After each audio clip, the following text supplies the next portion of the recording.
Bonjour à tous. Aujourd'hui, j'ai eu envie de vous parler de ce que je ferais différemment aujourd'hui si je devais monter un autre réseau.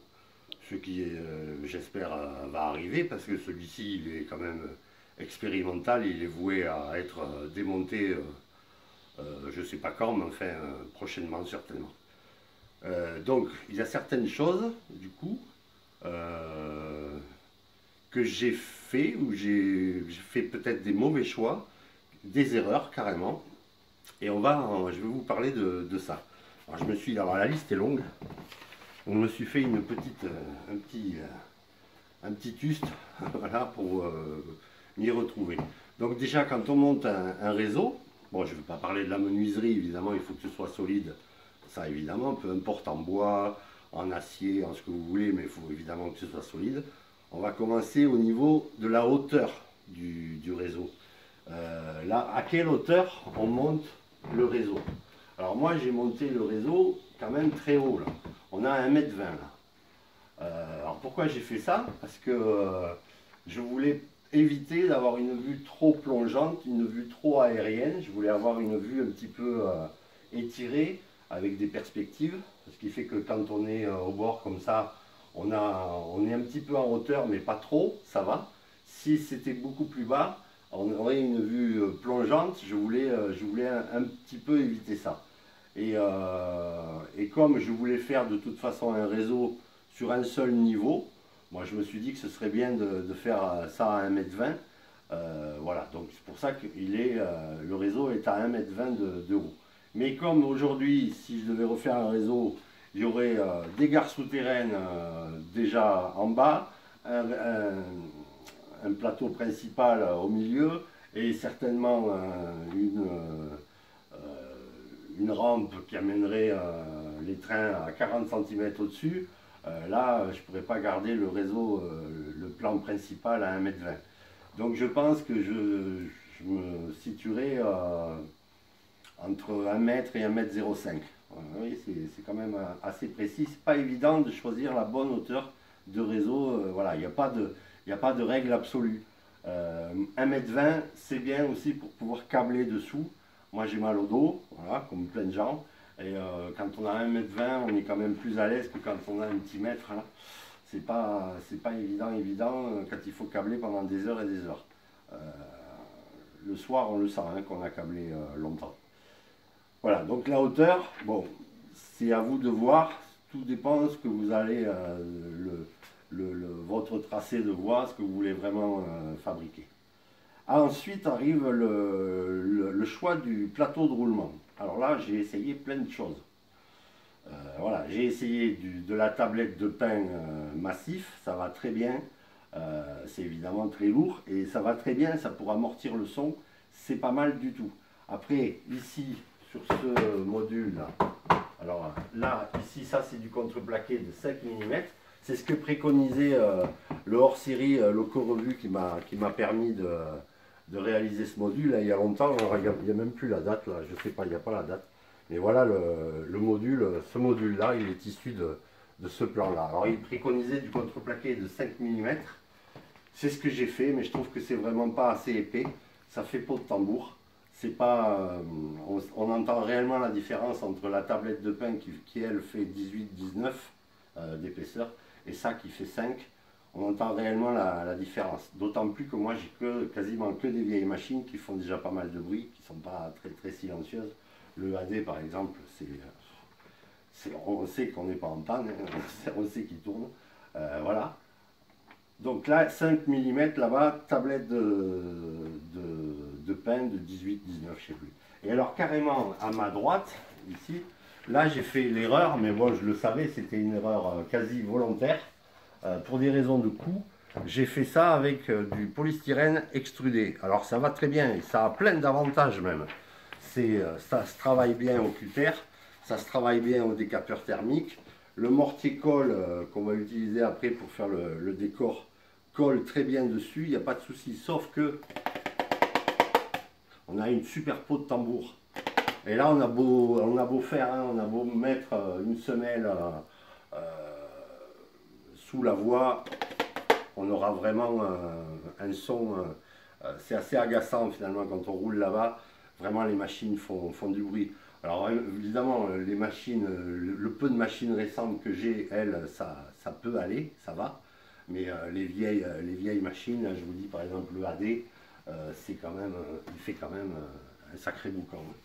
Bon, on pourrait même je vous le montrer.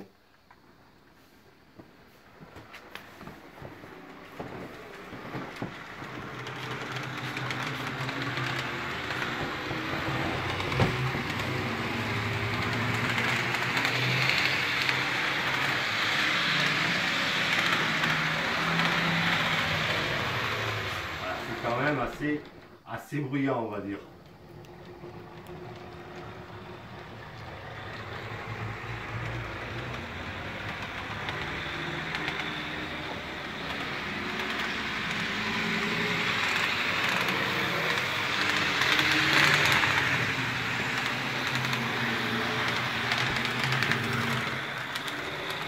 Si on s'en va là-bas, je vais aller là-bas maintenant.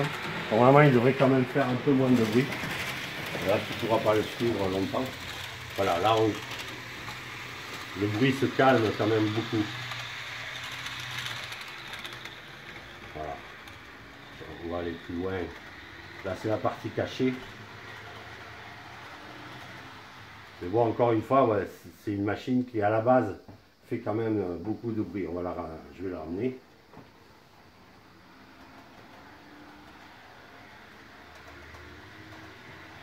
Donc plateau de roulement, mais le plus massif possible, le plus épais possible, en contreplaqué, ou voire même en médium, hein, si la pièce, où vous montez votre réseau, si la pièce n'est pas humide, du médium, ça va très bien, c'est massif, ça peut aller très bien. Après on en arrive à la semelle. Qu'est-ce qu'on utilise pour coller sous la voie? Alors là, généralement, le liège arrive quand même en tête. Le liège en 4 mm, moi, ça me semble vraiment un bon choix. Il n'y a pas de problème. À condition, toujours pareil, qu'on ait quand même un plateau de roulement assez massif dessous. Sinon, moi, j'ai utilisé aussi ça. Ça va pas mal aussi. C'est de la sous-couche de parquet flottant. Le constructeur de ce truc-là prétend qu'il y a quand même des vertus phoniques. Il donne ça en atténuation en décibels, mais bon, les décibels, c'est quand même une unité un petit peu floue pour beaucoup de gens. Donc, bon, ça marche, oui, il n'y a pas de souci. Ça se découpe bien, c'est pas mal, c'est pas cher. Voilà, ça c'est pas mal. Ça, je pense que je continuerai à l'utiliser. Ensuite, on en arrive à la voix. Alors, la voix, il y a l'énorme dilemme de quel code choisir. Alors moi, ici, ça s'est un peu imposé parce que j'avais vraiment à l'époque, j'avais que des vieilles machines Jouef qui de toute façon n'auraient pas roulé sur du code 75. Donc j'ai pris du code 100. Mais ce serait à refaire aujourd'hui. Un nouveau réseau, il serait en code 75. Et toutes ces vieilles machines-là, ben, tout simplement, je m'en passerai. Parce que pourquoi? Parce que le code 100, quand je fais des photos, des photos de près, je trouve qu'on voit que ça. On voit que la voie est vraiment pas fine du tout. La hauteur de rail est vraiment trop haute. C'est pas très joli, quoi. Voilà. Aujourd'hui, j'aurais envie vraiment de passer vraiment des étapes, monter vraiment en niveau, quoi. Donc, alors on oublie évidemment la voie qu'on a trouvée dans le grenier du grand-père, hein, on oublie la voie en acier. Là, pour faire ce genre de choses, ça ne marche absolument pas. Sur de l'acier, on ne pourra pas venir souder les alimentations des rails, souder à l'étain sur de l'acier, c'est pas évident du tout. Donc ça, vraiment, on oublie, hein. Donc ça se situerait entre du code 100, là je parle chez Peko, hein, du code 100 ou du code 75 ou éventuellement du code 83 chez Rocco, il me semble. Voilà, bon, faut voir ça, mais le choix se fait parmi ça, quoi, en MyShore. Donc. Après, la pose de la voix. Alors la pose de la voix, il y a un phénomène assez intéressant. que j'ai mis en œuvre sur toutes les parties où j'ai agrandi plus tard, c'est de faire chauffer la pièce, d'avoir une température assez haute. On fait chauffer la pièce à 27 degrés la veille, où on va poser la voie, et on pose avec une température ambiante de 27 degrés au moins. Qu'est-ce qui va se passer du coup? Notre métal va libérer ses tensions. Le MyShore, il est laminé, hein, je suppose, et à l'intérieur du métal, il y a des tensions, et le fait de monter un petit peu en température, ça va libérer ces tensions, et on va pouvoir, si on monte la voie avec une certaine température, on va pouvoir monter la voie à fond d'éclisse, c'est-à-dire les coupons bout à bout, sans problème. Et après, quand la température va redescendre, certes, la voie va se rétracter un petit peu, mais elle ne va jamais autant se rétracter que ce qu'elle s'est dilatée. C'est un phénomène physique. J'avais lu un article là-dessus sur Internet, je ne sais plus où il est cet article, mais c'était très intéressant. Voilà, il y a un phénomène physique comme ça, et j'ai vraiment pu le vérifier, puisque là, ben, rien n'a jamais bougé, j'ai pas eu de zigzag. Alors que là-bas, au tout début du réseau, j'avais monté la voie à température normale, à 20 degrés. Et au premier été, la voie a un petit peu fait le zigzag. Pour vous le montrer, ça, il faudrait que je fasse une vidéo en caméra embarquée, ce que je ferai peut-être. On verra. Donc la pose, voilà, la faire à chaud, ça peut être pas mal ça. Le câblage, je ne reviens pas dessus, j'ai fait une vidéo là-dessus. Je pense que à la fin, j'ai enfin trouvé la bonne méthode, les bons ingrédients, la bonne recette. Donc voilà, je continuerai comme ça, il n'y a pas de souci. Après, le gros poste, certainement la chose la plus importante, les aiguillages. Alors les aiguillages, j'ai fait l'erreur, comme beaucoup, comme presque tout le monde, de vouloir garder mes insulfrog. C'est-à-dire de garder mes aiguillages à cœur non polarisé, à cœur en plastique. C'est-à-dire ce type-là. Voilà, on voit que le cœur, la pointe de cœur ici est en plastique, et donc ici il n'y a pas de courant. Les vendeurs vous disent oui, mais c'est plus facile à câbler et tout, puis si vous passez un peu vite, ça ira. Ouais, non, ça va pas. Alors j'ai quand même j'ai gardé ces aiguillages, j'en ai pas, heureusement j'en ai pas 12. Heureusement je les ai mis à des endroits stratégiques où mes convois arrivent quand même avec suffisamment de vitesse. Et normalement, en circulation normale, en utilisation normale, ça passe sans problème. Par contre, quand je fais des étalonnages de vitesse, ben, je suis obligé de me tenir près de ces aiguillages-là, prêt à pousser la machine, parce que forcément, à un moment donné, CDM envoie des crans de vitesse vraiment très très bas, et forcément, ben, la machine va planter sur ces aiguillages insulfrog. Ils ont un autre inconvénient, qui est bien embêtant aussi. C'est que certaines machines ont des roues suffisamment larges, ici, pour pouvoir créer un court-circuit momentané entre ce rail-là et l'autre, là, ici. Alors, si on passe un peu vite, ça va juste faire une petite étincelle, c'est pas grave, mais encore une fois, si on est en étalonnage de machine, ou tout simplement au départ d'une gare, le train a très peu de vitesse encore, puisqu'on a manipulé un petit peu les CV, on a vu ça il y a quelques temps.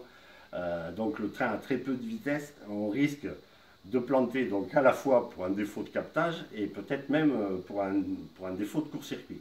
Donc vraiment, ce serait aujourd'hui, ces aiguillages-là, ben, tant pis, je les mettrai complètement de côté, je ne les jetterai pas, mais je les mettrai complètement de côté et j'achèterai que des électrofrog. Electrofrog, on n'est jamais embêté, tout roule dessus, il n'y a jamais de problème. Voilà, c'est un bonheur à utiliser ces aiguillages. Voilà. Après, parmi les petits regrets, j'ai deux boucles de retournement sur ce réseau, une à chaque bout du réseau en fait. Sur celle qui est à gauche, à ma gauche ici, j'ai deux cantons dans la boucle, ce qui fait que CDM a tout son temps pour pouvoir à la fois gérer l'aiguillage qui fait entrer dans la boucle et le regérer ensuite pour faire sortir de la boucle. CDM n'est pas obligé de faire arrêter le train dans un canton, dans la boucle, pour pouvoir manœuvrer l'aiguillage. Cette boucle-là, c'est bon. Par contre, celle que j'ai fait là-bas, elle n'a qu'un seul canton. Quand je parle de canton, je ne parle pas des cantons parallèles. Hein. Je parle du canton total quoi, de la boucle. Et là-bas, j'en ai qu'un. Et forcément, et là, je suis obligé de faire un arrêt dans la boucle pour pouvoir gérer l'aiguillage. CDM, du moins, fait ça. Et du coup, alors, en circulation, c'est absolument pas grave, puisque mes trains sont garés, j'ai des voies de garage dans ces boucles, mes trains sont garés, ils partent dans l'ordre que j'ai décidé, pas de souci. Par contre, en étalonnage, encore pareil, en étalonnage de vitesse, CDM, ça oblige CDM à gérer en plus ce petit problème. Alors, c'est pas tellement un gros problème, il faudrait que vous lisiez la procédure d'étalonnage sur le site CDM. Mais bon, c'est pas recommandé. Donc ça serait aujourd'hui, pareil, je ferai deux cantons, au moins deux cantons dans la boucle. Mais évidemment, il faudrait plus de place. On en arrive maintenant aux rampes. Alors moi ici, tout est à plat, j'ai pas de rampe. Pourquoi j'ai pas voulu de rampe? Parce que à l'époque, donc j'avais que du vieux matériel et je pensais pas. Je me disais bon, j'avais testé quand même. Ça montait pas tout simplement. Alors souvent on lit sur internet que il ne faudrait pas dépasser 3%. À 3%, moi, mes vieilles machines, elles ne montent pas. C'est pas vrai, elles ne monteraient pas. Le Picasso, là, que je vous montre souvent, que j'aime beaucoup, hein, mais qui est quand même une antiquité, qui est quand même, d'un point de vue modélisme, il est moche, quoi. Tout simplement, mais je l'aime beaucoup. Moi, je ne suis pas compteur de rivets du tout, hein, peu importe. Bon, mais à 3%, il ne grimperait pas. Alors, il ne grimperait pas déjà lui tout seul, je pense qu'il ne grimperait pas. Avec les deux remorques, c'est même pas la peine. Il ne grimperait pas. Donc, tout va dépendre, le pourcentage de rampe, tout va dépendre du matériel que vous avez. Si vous avez que du matériel dernier cri, bon, mais là, oui, à 3%, ça devrait grimper. Aujourd'hui, les machines ont des volants d'inertie, des cardans, tous les essieux sont moteurs. C'est quand même beaucoup mieux que ces vieilles jouefs de l'époque. Enfin, moi, je me régale à les faire rouler encore. Voilà. Alors, sachant qu'une rampe, le problème s'amplifie si en plus on fait une rampe hélicoïdale, c'est-à-dire qu'en plus de monter, on tourne. Et donc, le train, avec la force centrifuge, va être tenté tout le temps d'aller vers l'extérieur de la boucle. Et donc, on rajoute à la grimpette, on rajoute le phénomène de frottement des roues contre le rail extérieur. Donc là, tout dépend de votre matériel, il n'y a pas vraiment de règles là-dessus. Après, on en arrive aussi à un autre sujet d'engueulade sur les forums et les groupes et autres, le rayon minimum de courbe. Ah, alors ça, c'est quelque chose. Alors évidemment, il y a ce que préconisent les constructeurs. Par exemple, quand j'étais petit, ma 241P, elle était donnée pour... enfin, donnée, non, elle n'était pas donnée, déjà à l'époque. Elle était, disons, elle pouvait rouler sur un rayon minimum de 38 cm. Rayon, hein, donc ça fait 76 cm de diamètre. Alors effectivement, oui, j'ai essayé. Sur un malentendu, ça peut marcher. Mais enfin, la machine a quand même une sacrée envie de quitter la voie. Donc vraiment, avec 4 essieux à la 241, elle a 4 essieux, 4 grandes roues. C'est pas facile de la faire rouler vraiment sur des courbes serrées. Donc, 38 cm, voilà, ce serait vraiment le minimum du minimum, on va dire. Après, moi, ma réponse, le rayon minimum, c'est le plus grand possible. Voilà. Si vous avez un peu de place, faites quelque chose, faites des courbes avec des grands rayons, vraiment grands rayons. Vous ne le regretterez pas, ça sera joli à regarder. Ou alors, si vraiment vous manquez de place et qu'on est quand même sur une partie visible du réseau, que vous faites une courbe moi j'ai ici, voilà, le rayon minimum il est à 60 cm. Voilà. Et déjà, je trouve que c'est quand même serré. C'est-à-dire que ici, là, derrière la rotonde, j'ai mis, il y a une courbe de 60 cm de rayon. Mais heureusement, il y a la rotonde devant, ce qui fait que visuellement, on n'a pas l'impression que le convoi est complètement disloqué, complètement cassé d'un wagon à l'autre.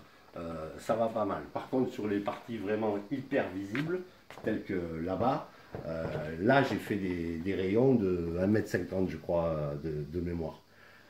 Et là, du coup, ça donne de jolies courbes. Par contre, j'aurais dû mettre du dévers, ça aussi, un truc auquel je pense maintenant. Ça serait bien aussi de mettre un peu de dévers sur ces courbes. Ça serait vraiment joli, surtout avec du code 75, j'imagine la scène. Ça serait vraiment très sympathique. Et voilà, on a fait à peu près le tour, disons des trucs hyper techniques, mais il reste un critère, et c'est certainement le critère le plus rédhibitoire en matière de modélisme ferroviaire, c'est la place. Si vous avez très peu de place, faites quelque chose de très simple, tout simplement. Sinon, ça va pas le faire. C'est un petit peu fou d'imaginer sur une planche de 3 mètres par 1,50 m, d'imaginer une gare de passage, plus un dépôt vapeur, ça va pas le faire. Surtout que c'est bien souvent de garder des parties cachées, comme ça on montre pas tout, on montre pas tout au public tout de suite. On les laisse un peu réfléchir comment ça marche. C'est bien de cacher, d'avoir des coulisses, hein, c'est comme un spectacle. Le spectacle se déroule, mais dans les coulisses, il y a du travail qui est effectué. Le magicien, il vous fait son numéro là comme ça, mais si vous étiez derrière lui, peut-être que vous verriez le truc.